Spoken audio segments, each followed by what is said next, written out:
But yeah, enough about Street Fighter. Let's kick some ass. Oh no, not this part. This is like one of the few parts I really don't like.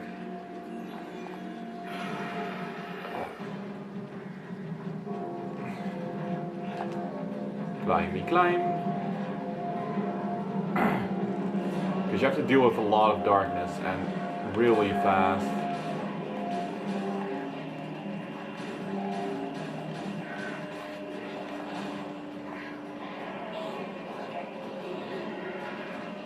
Come on.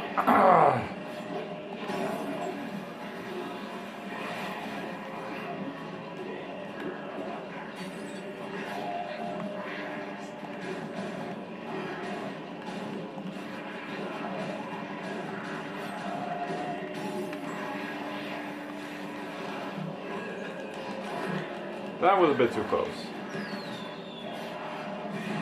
Whew. There is probably another one. Yeah, there's still pubes. Damn it!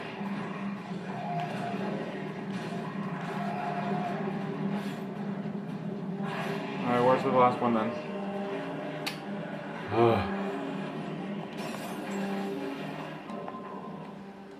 Go on. Just like in this part, there's so... Wait. Gotta light the fireworks.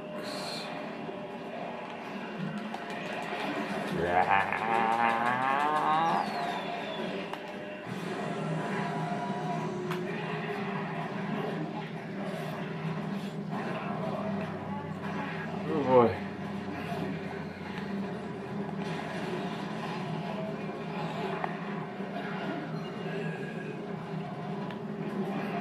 Oh shit.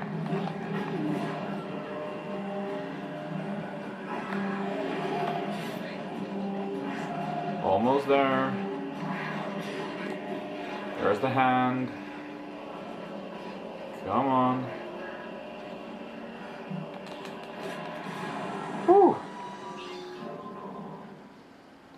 That was a bit too close.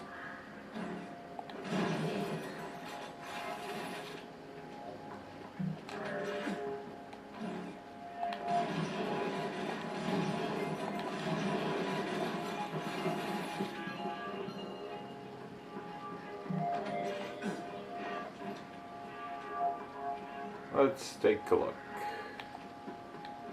Round these parts, I reckon. Figure I'll set up here for a while. Seems like a cozy neighborhood. Damn straight it is.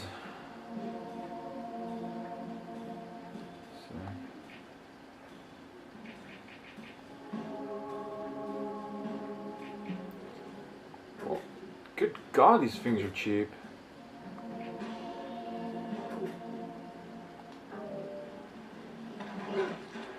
His hand's fucked up again, like it's supposed to go in his mouth.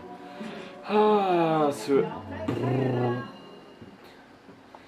you're such a bad programmer.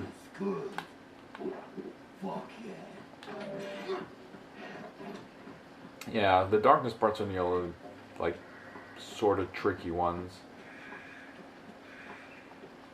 Let's see what we can do here. First, let's upgrade the boner.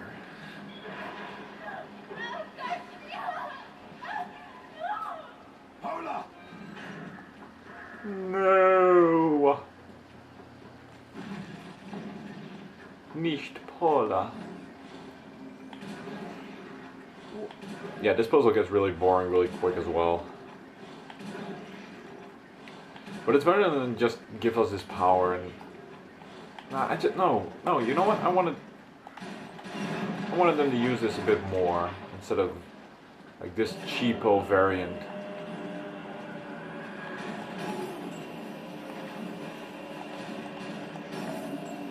Right, now one more. We can never do really something different with this puzzle. Like the darkness they get really innovative with, but this is like, yeah. And suddenly I remember a part from the game that I'm not gonna like. Like later in the game, there's this part where you have to stay in the darkness for a really long time. There's all sorts of enemies, but until now it's been quite easy because, well, the darkness doesn't drain your health as fast. Oh, jeez, no freaking end.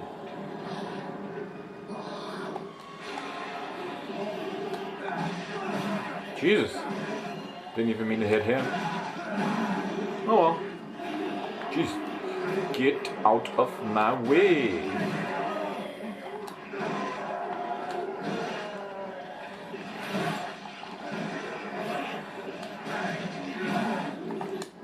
Fuck you.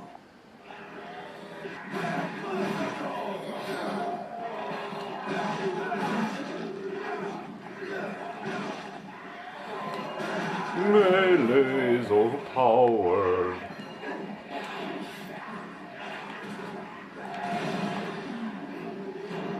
That's how we do it where I come from. Down to Mississippi.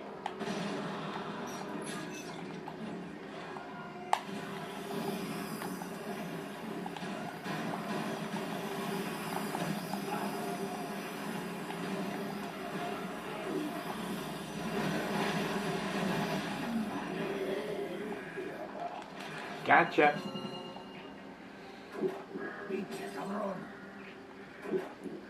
It's only now that I noticed that this game doesn't have any health refill stations. There's no, like, checkpoints that refill your life. It's all via booze. I think that's why they gave you so much. Because that's also what I really remember from, like, the old Knights of the Old Republic games. They were so much fun, but there was no way to heal yourself besides healing items. So if you didn't spend any healing, you were fucked. Though I think they fixed this in the second one, but the second one's so bugged it's not funny.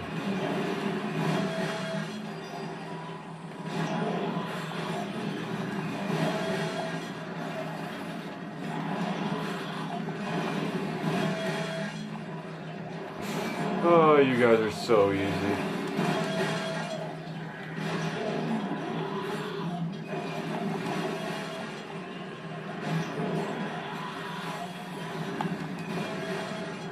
Really? It's almost embarrassing. Almost. Ah.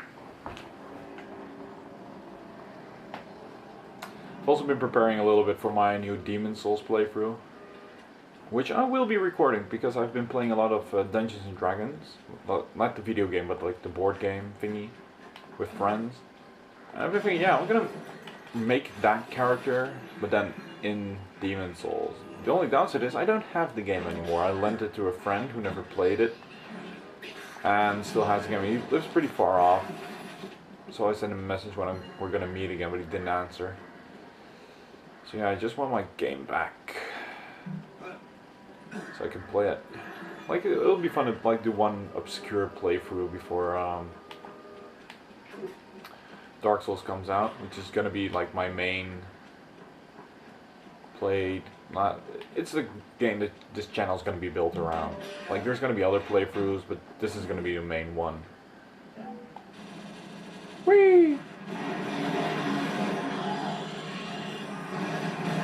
How dare you intimidate me with your hit points?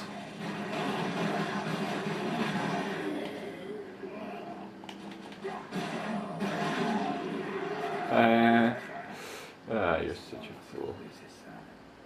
She would make that for me whenever I came back from the hunt.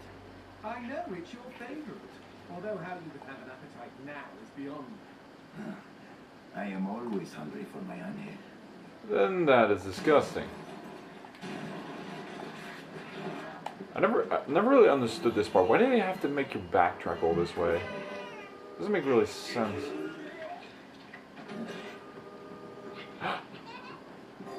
A book. By Justine? Probably.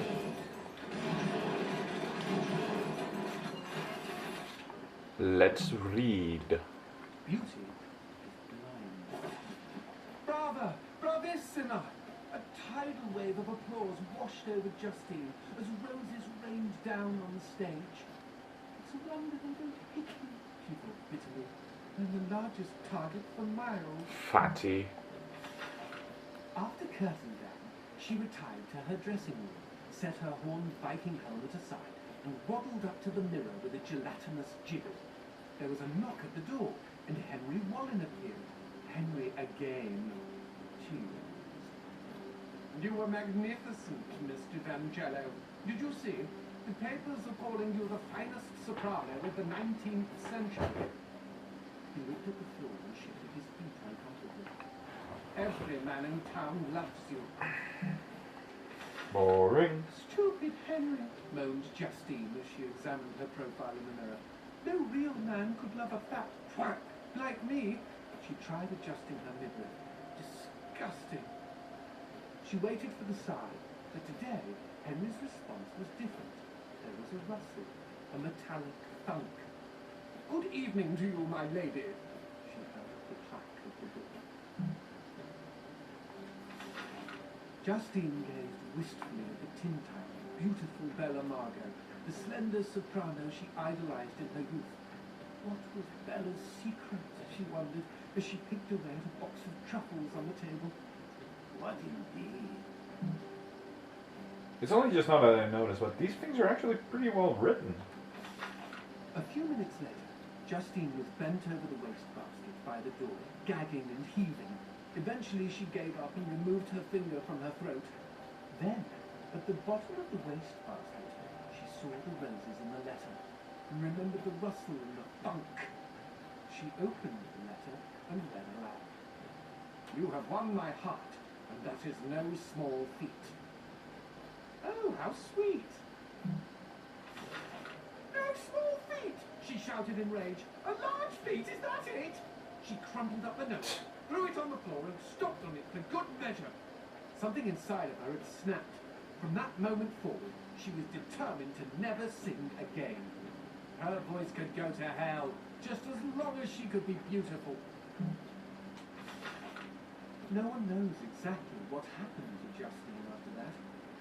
Not the impresario who had begged her to come back, not the reporters who had begged her to comment, not Henry, who had been too crushed to face her again. Correct me if I'm wrong, G, but didn't Henry want to be crushed? I mean, come on. Chubby chaser, anyone? Oh, that's disgusting. I can relate.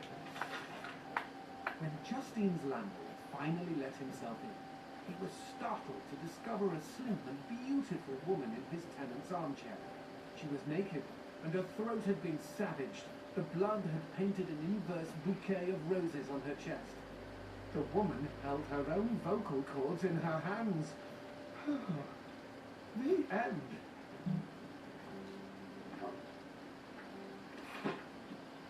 Well, that was disturbing beyond mileage.